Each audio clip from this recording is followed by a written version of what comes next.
Actually, now we are starting the concept of fertilization according to JCRT. Okay. Now, तो अब हम लोगों ने पहले देखा था कि भाई एक तो इंटरकोर्स होगा, उसके बाद स्पर्म जो है they are released in the vagina of the female. अब वहां से स्पर्म आगे जाना शुरू करेंगे। ठीक है, तो now the sperm will start going ahead. ठीक है ना, इसीलिए अब आप जानते हो दैट जो पहला बैरियर स्पर्म के लिए है that is the cervix. Okay, and दूसरा कि वो जो फीमेल जेनिटल ट्रैक्ट है उसे बहुत सारा रेजिस्टेंस फेस करना पड़ रहा है। तो व्हाट आर द रेजिस्टेंस? जैसे आपका सर उसका एसिडिटी है, एसिडिटी फिर है, viscosity of surface. Phagocytic attack है। ओके, तो इस तरह से बहुत सारा डेंजरस माहौल उधर पड़ा हुआ है, उस बीच स्पर्म आगे आगे जाना है उसको। Plus cervical mucus is very very viscous. तो इसीलिए हम लोगों ने क्या डिस्कस किया था दैट ड्यूरिंग ओव्यूलेशन ये विस्कोसिटी सबसे मिनिमम होता है। ओके, सो इसीलिए अगर हम स्पर्म्स को हर दिन छोड़ें तो इजिएस्ट होगा क्रॉस करने के लिए कौन सा दिन? The day of ovulation. Ovulation day. Ovulatory days में क्रॉस करने का प्रोबेबिलिटी हाईएस्ट होगा।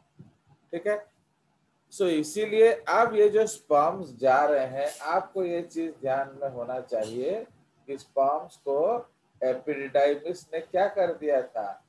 डीकैपेसिटेट कर दिया था। इनएक्टिवेट। यस, तो इसका मतलब हमें उन्हें एक्टिवेट करना पड़ेगा। सो इसीलिए द मूवमेंट ऑफ स्पर्म में first concept is activation of sperm which is also called capacitation of sperms. ठीक है, now in this process, okay, the sperms released in the vagina activate themselves and then start their tough hostile journey towards the ovum. Okay, this activation of sperms in the semen is referred to as capacitation, and it is initiated within the male body and aggravated due to the acidity of the female tract.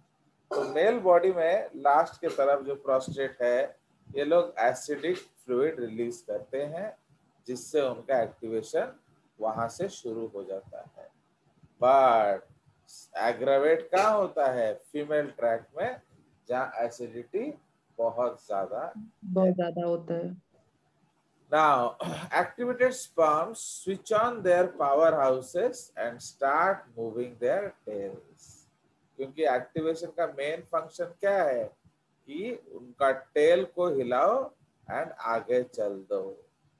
Plus okay, उसके बाद क्या होगा? Hence, the sperms swim all their way towards the towards the egg. Energy is made by the mitochondria of the sperms using fructose as source for their energy. Okay, तो हम जानते हैं कि sperm का एनर्जी सोर्स क्या है? Fructose है। तो उसको यूज करके आपका एनर्जी बनाया जाता है माइटोकॉन्ड्रिया के द्वारा, एंड फिर माइटोकॉन्ड्रिया के एनर्जी फैसिलिटेशन से स्पर्म टेल एक्टिव होता है, मूव करता है एंड स्पर्म एग की तलाश में निकल जाते हैं। ठीक है, उधर पॉइंट नंबर 2 है step 2B, movement of the egg. तो स्पर्म कहां से कहां जा रहा है? It is moving from the vagina to the fallopian tube. But उधर हमने क्या किया है? जो ओवम है उसे अंदर ले आया है। So on the other hand, the fimbriated end of the fallopian tube sucks in the ovum from the abdominal cavity via an opening. तो इसको आप pelvic cavity भी बोल सकते हो क्योंकि वो जगह particularly pelvis में है। Okay, via an opening in the fallopian tube known as ostium. तो फैलोपियन ट्यूब का जो फिम्ब्रिएटेड एंड है उसमें ऑस्टियम है, उस ऑस्टियम के द्वारा एग अंदर खींच लिया जाता है। Ovum being immotile has to be moved towards the sperm by the ciliated epithelium of fallopian tube. देखो भाई, स्पर्म तो अपने आप मूव कर सकता है, बट ओवम अपने आप मूव नहीं कर सकता, इसलिए उसे मूव कराना पड़ेगा। तो उसको मूव कराने में कौन मदद करेगा? So it will be facilitated by the कौन? ciliated epithelium of the fallopian. fallopian. ठीक है, तो लाइक दैट, बिकॉज ये क्वेश्चन एरिया है, क्योंकि आप जानते हो कि भाई फैलोपियन ट्यूब से स्पर्म भी आएगा एंड ओवम भी आएगा, तो ट्रांसपोर्ट किसका कर रहा है सिलिएटेड एपिथेलियम? अगर ऐसा ओवम का। तो आप क्या बोलेंगे? Ovum, sperm, both of these, क्या बोला जाएगा आपके द्वारा? सर ओवम बोला जाएगा क्योंकि स्पर्म का तो टेल होता है, तो वो अपने आप मूवमेंट कर सकता है। ये उसका आंसर नहीं है, आप आंसर सोच के बताइए। Again I have told you, all answers कहाँ आपको मिलेंगे? बोलिए, all the answers you will find in cell biology. तो आप इसका आंसर बताइए, ढूंढने का कोशिश करिए।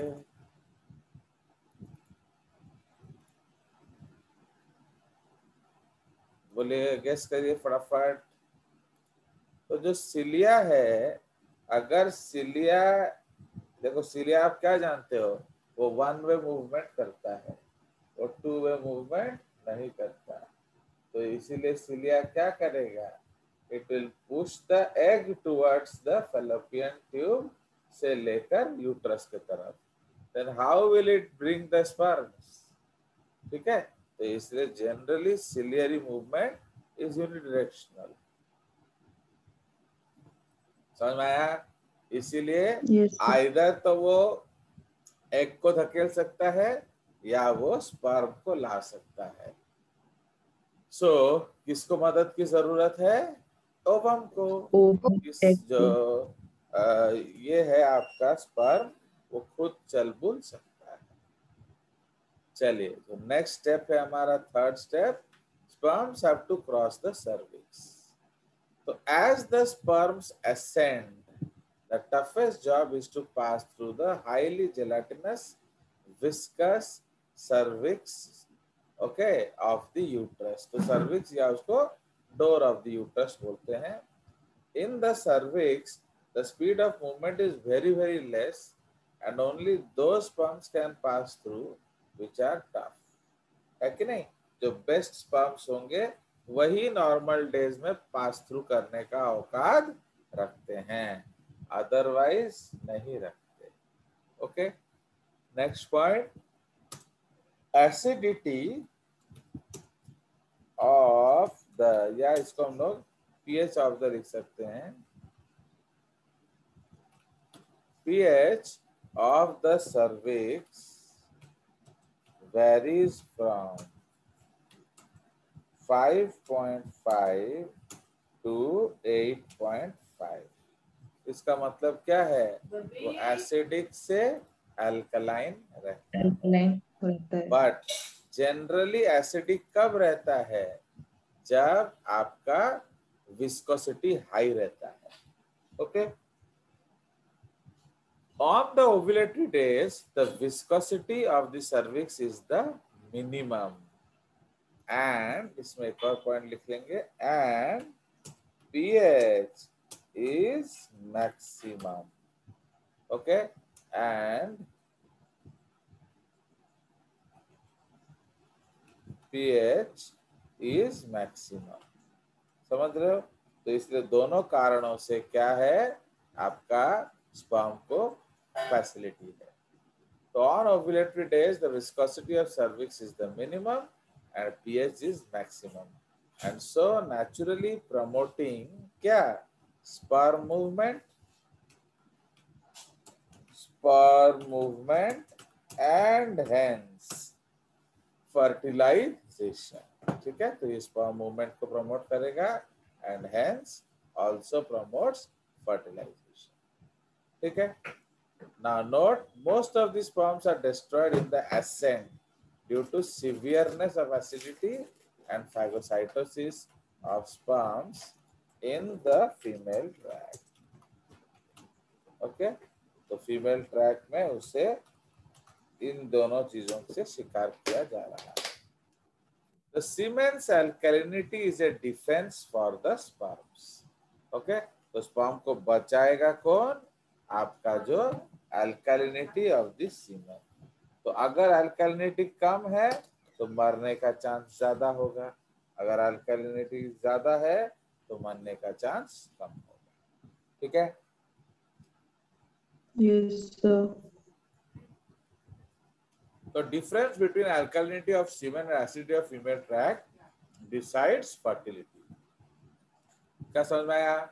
मोर the difference more is the chance that the couple is infertile. समझ रहे हो? अगर कपल का ये डिफरेंस ज्यादा है,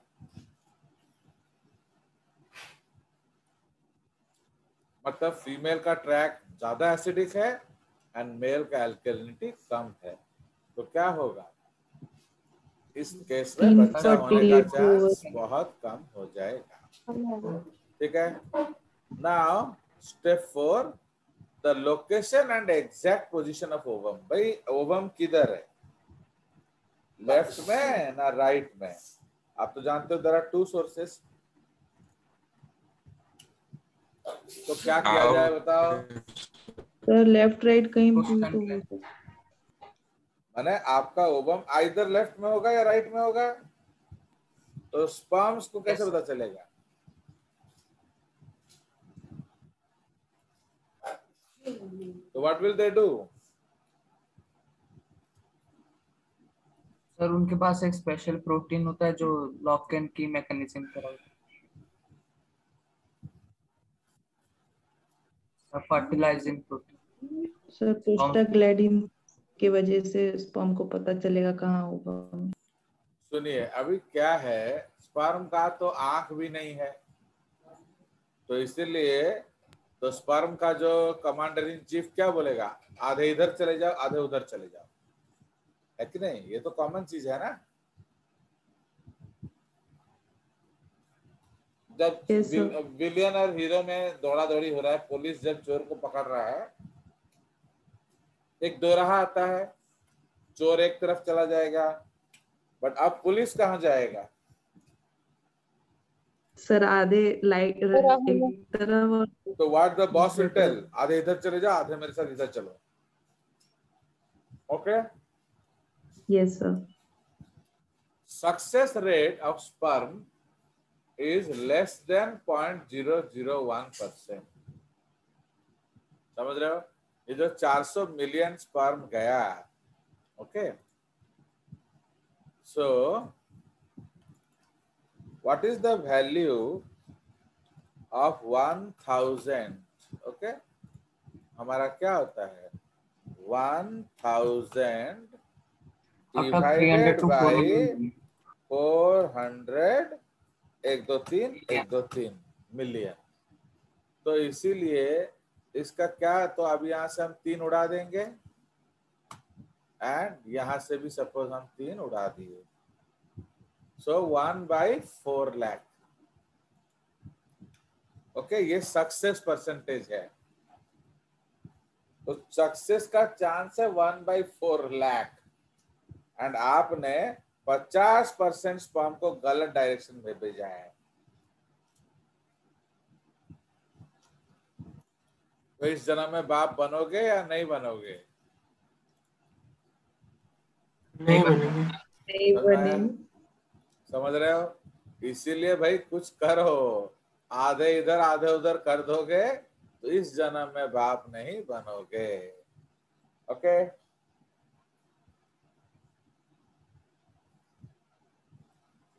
Yes, sir. तो इसीलिए क्या होता है, सीमेन में वो लोग अपने साथ प्रोस्टाग्लैंडिन हार्मोन्स को लाते हैं।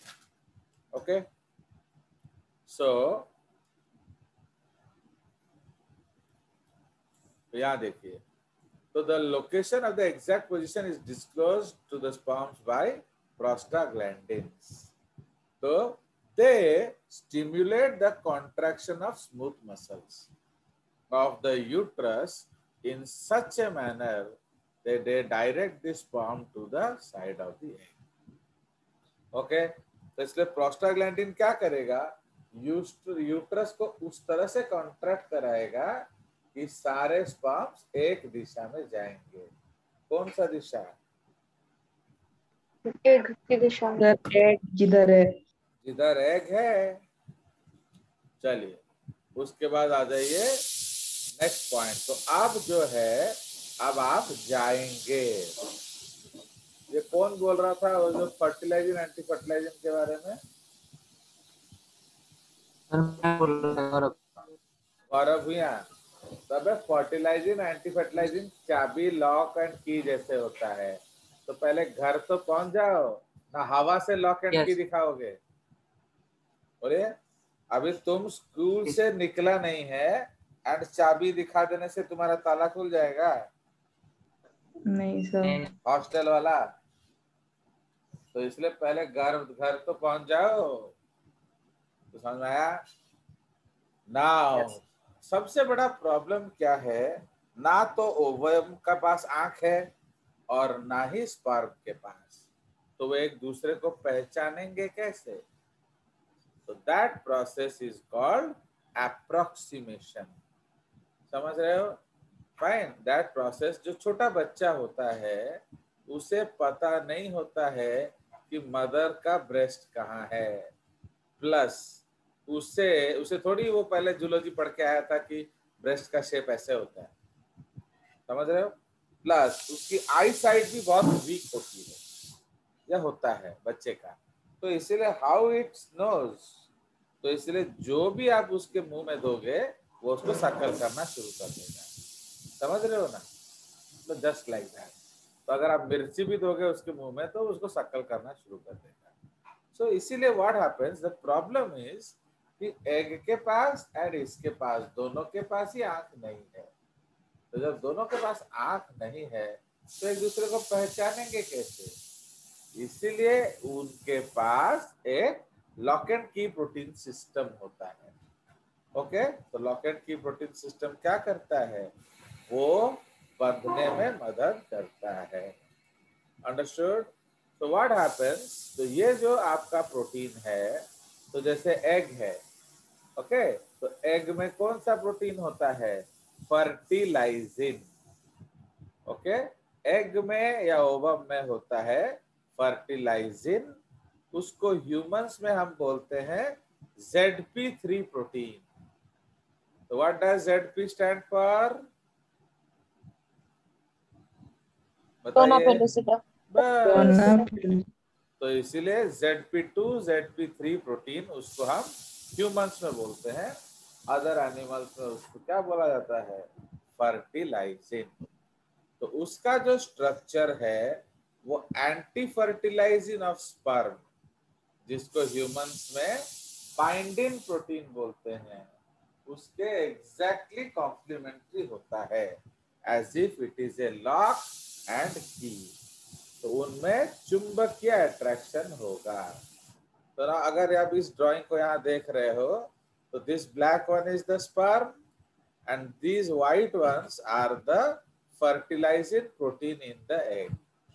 तो इसीलिए उसमें लॉक एंड की अटैचमेंट हो रहा है एंड ये अटैचमेंट स्पीशीज स्पेसिफिक है। ओके, तो इसलिए ये जो स्पर्म है ये जाके उसके साथ चिपक जाएगा। एंड स्पर्म ने क्या सीखा है? जिसके साथ चिपको घुस जाओ। समझ में आया? तो जैसे ही स्पर्म अप्रोक्सीमेट करेगा, ओके, अब स्पर्म उधर अंदर घुसने का कोशिश करेगा ना। ये एक स्पीशीज स्पेसिफिक इंटरेक्शन है, ये याद रखेंगे। ये बहुत बहुत इंपॉर्टेंट वर्ड है एंड ये सब कुछ भी एनसीईआरटी में नहीं दिया है, आपका प्यारा और हमारा न्यारा। तो समझ रहे हो? तो इसीलिए आप जो आपका ये जो गधा सौरभ महापात्र है वो जेसीईआरटी नोट छोड़ के कालू नोट पढ़ रहा है। तो अब आप खुद सोचो नोट नहीं पढ़ा, कि आपको क्वेश्चन कालू का आपको जेसीईआरटी का नोट मिलना चाहिए कि नहीं। चलिए, तो बोले तो इसीलिए पढ़ के आने के लिए, तो मैं क्वेश्चन देख रहा था सर।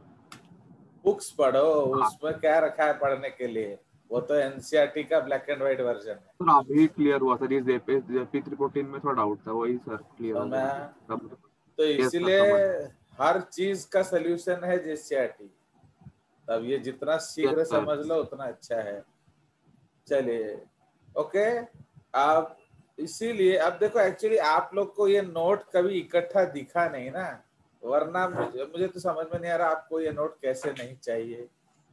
बट यस सर, कभी मिला ही नहीं है पीडीएफ सर एक सर। हाँ, तो पीडीएफ थोड़ी मिलता है कभी, उसके लिए तपस्या करना पड़ता है, समझ रहे हो। तो इसीलिए जो है आत्मन को कैसे मिल जाता है पीडीएफ और तुमको क्यों नहीं मिलता है, उसके पीछे क्या राज है? तपस्या। तो आप लोग तपस्या ही नहीं करते हो, आप बस बैठते हो कि हमको कोई रेडीमेड मिल जाए, तो रेडीमेड थोड़ी मिलने वाला है कुछ। तो समझ रहे हो, एक्चुअली आप लोग को ये नोट कभी इकट्ठा दिखा नहीं, मैं दिखा देता हूँ, फिर आपको पता चलेगा कि आपको क्या पढ़ना चाहिए। तो देख रहे हो, ये फर्स्ट 2 पेजेस देखा आपको, यस सर। एंड ये जो नेक्स्ट पेज है। सो चलिए, so now let's go back. तो इसलिए थोड़ा पढ़िए, अच्छा बुक्स पढ़िए, ओके। वो सबको वो रखे हो इसलिए आपका जिंदगी काला है। चलिए, तो आप समझ में आ गया। अब क्या होता है, अब सपोज सौरभ महापात्र का जितना भी मन करे, एंड तो सपोज वो अकेला था, उसका मन किया एंड वो चिंपैंजी के साथ मेट कर दिया। तो अब चिंपैंजी के साथ जब मेट कर दिया तो क्या सौरभ का बच्चा होगा कि नहीं? नहीं सर। नो क्यों सर, नहीं, क्यों पॉसिबल नहीं होगा? अलग स्पीशीज का अलग सिस्टम हुआ, कैसे होगा? क्यों सर नहीं अलग। होगा? बकवास मत किया करो, मेरे क्लास में बकवास का कोई स्कोप नहीं होता है। क्यों सर नहीं होगा? फर्टिलाइजिंग और एंटी फर्टिलाइजिंग पेयर नहीं करेंगे। बस सर हमारे में वो कॉम्प्लीमेंट्री नहीं होगा। ओके, तो किसी और का ताला लेके, चाबी लेके अपना घर का ताला कैसे खोलोगे? समझ में आया? तो इसलिए fertilising and anti fertilising different species का पेयर अप नहीं करता, इसीलिए उनमें कभी भी बच्चा नहीं होगा। ओके, अप्रोक्सीमेशन ही नहीं होगा, बच्चा होने का तो सवाल ही नहीं है। चलिए, अब सपोज मेल एंड फीमेल या sperm and ovum have met. तो अब देखिए, ये डायग्राम आपको अच्छा लग रहा है ना, आपका जो कालू का ब्लैक एंड व्हाइट? तो सर ये लाइक, वाला मस्त। तो इसीलिए अब मस्त है, तो पढ़ाई भी करना पड़ेगा ना, मस्त। तो लाइक दैट, आप लोग सिर्फ मांगते रहते हो, पढ़ते थोड़ी हो। चलिए, तो इसीलिए आप देखिए, अब जब स्पर्म मिल गया, अभी सपोज आप जो है एक लड़की को बहुत ज्यादा प्यार करते हो, तो बस प्यार ही करते हो, कुछ बोलते नहीं हो, कुछ दान नहीं देते हो, तो हर समय कुछ देना पड़ता है, वरना कैसे होगा? तो अब ना तो उस लड़की को पता है कि तुम उससे प्यार करते हो, ना ही तुम्हारे दोस्तों को पता है। अब सौरभ महापात्र जो है वो थोड़ा स्मार्ट लड़का है, वो भी उस लड़की को पटाया एंड सिंदूर दान दे दिया। तो अब वो लड़की तुम्हारी क्या हो गई गौरव भैया? अभी भाभी हो गई। तो जो बीवी बनने वाली थी, अब वो भाभी हो गई। अब जितना मर्जी गाना गाओ, दोस्त दोस्त ना रहा, प्यार प्यार ना रहा, तो जिंदगी हमें तेरा एतबार ना रहा। अरे जिंदगी को क्यों दोष देते हो? तुमने ही तो कुछ नहीं दिया। तो आप भी सिंदूर दान कर सकते थे कि नहीं? तो अगर आप सिंदूर दान मत करो, कम से कम अपने दोस्तों को तो बोल दो ये मेरी है। तो उस अगर ऐसा होता तो सौरभ उसे अप्रोच भी नहीं करता, बट आपने तो कुछ बोला ही नहीं, तो इसलिए सौरभ को अपना गेम लगा, वो बजा गया। समझ में आया? तो इसलिए कैपेसिटेशन ऑफ स्पर्म्स अभी करेंगे हम लोग। The sperms that reach the vicinity of egg within minutes after ejaculation are not capable of fertilizing it until about 7 hours later. समझ रहे हो? तो 7 घंटा लग जाता है उसे एक्टिवेट होने में. During the same time image in the female tract, sperms undergo capacitation, a series of functional changes that cause क्या? The sperm tail to beat even more vigorously and prepare its plasma membrane to fuse with that of oocyte. Okay? तो ये दोनों के लिए वो ready होता है. So during capacitation, sperms are acted upon by secretions in the female reproductive tract that result in number 1, removal of cholesterol, glycoproteins and proteins from the plasma membrane around the acrosome of the egg. क्योंकि अभी हमें acrosome को बचाना है ना तोड़ना है? बोले बचाना है। एक्रोसोम को बचा के पकोड़ा बनाओगे? सर एक्रोसोम को तोड़ के उसका अंदर से चले, अभी हमें एक्रोसोम को तोड़ना है, इसलिए मेम्ब्रेन को स्टेबलाइज करोगे ना अनस्टेबल करोगे? अनस्टेबल। तो इसीलिए आप जब कोलेस्ट्रॉल, ग्लाइकोप्रोटीन्स एंड प्रोटीन्स का जो कॉम्बिनेशन होता है मेम्ब्रेन में, अगर उनको हटा दोगे तो ऑटोमेटिकली मेम्ब्रेन अनस्टेबल हो जाएगा. समझ में आया? एंड वो टूटने के कगार पे खड़ा होगा. Point number 2, dilution of the decapacitation factors. तो जो हमारा डिकैपेसिटेशन फैक्टर्स है एपिडिडाइमिस का, उनको डाइल्यूट करना पड़ेगा. क्यों? क्योंकि वो तो गड़बड़ कर रहे हैं ना. तो like that. Point number 3, entry of calcium ions into sperm causing rapid movement of tail. तो इसलिए अब आपका कैल्शियम अंदर आएगा एंड टेल मूवमेंट को एक्टिवेट करेगा. ठीक है? तो ये आपका जैसे एक्टिव हुआ, स्पर्म घुसने का कोशिश करेगा. समझ में आया? अब step 5B, penetration of the ovum. अब ओवम को भेदने का कोशिश करेंगे. तो what is the outer most wall of the ovum? Corona radiata. उसके बाद कोरोना पेलोसिटा। उसके बाद वाइटलाइन लेयर. वाइटलाइन लेयर नहीं होता है हमारे केस में, उसको आप बोलेंगे ऊलेमा. अंडरस्टूड? तो वाइटलाइन मेम्ब्रेन जो आप बुक्स में पढ़ते हो, वो लोग जूलॉजी बुक पढ़ते हैं, नॉट बायोलॉजी का ह्यूमन बुक. तो दिस कंटेंट जो मैं आपको दे रहा हूँ, ये प्योरली ह्यूमन कंटेंट है. ओके? तो there is no animal in it. तो इसीलिए आप उधर क्या बोलेंगे? ऊलेमा. ऊलेमा. ओके? ऊलेमा और जोना पेलुसिडा के बीच का जो गैप है, उसको हम क्या कहते हैं? जो आपका पेरीवाइटलाइन स्पेस. ठीक है? इस केस में देखो, वाइटलाइन का मतलब ही एग होता है, तो आप एग को वाइटलाइन कह दो, कोई दिक्कत नहीं है. बट ह्यूमंस में categorically we use the term ऊलेमा. नाउ तो अब हम लोग उसको भेदने का कोशिश करेंगे. तो the sperm head has a large modified Golgi body. Okay? ये मॉडिफाइड गोल्जी बॉडी होता है, not Golgi body. Okay? Which is called lysosome. Fine. तो इसीलिए गोल्जी बॉडी आप पढ़े होंगे सेल में GERL कॉम्प्लेक्स. तो Golgi and ER responsible for formation of lysosomes. तो इसीलिए एक्रोसोम जो है वो गोल्जी बॉडी है ना लाइसोसोम है? ये एक ऑलमोस्ट श्योर क्वेश्चन होता है. लाइसोसोम है. तो it is A lysosome, not a Golgi body. But अगर पूछा जाए it is derived from lysosome ना गोल्जी बॉडी? Golgi body. समझ में आया? चलिए. तो इसीलिए ये जो लाइसोसोम है, इसका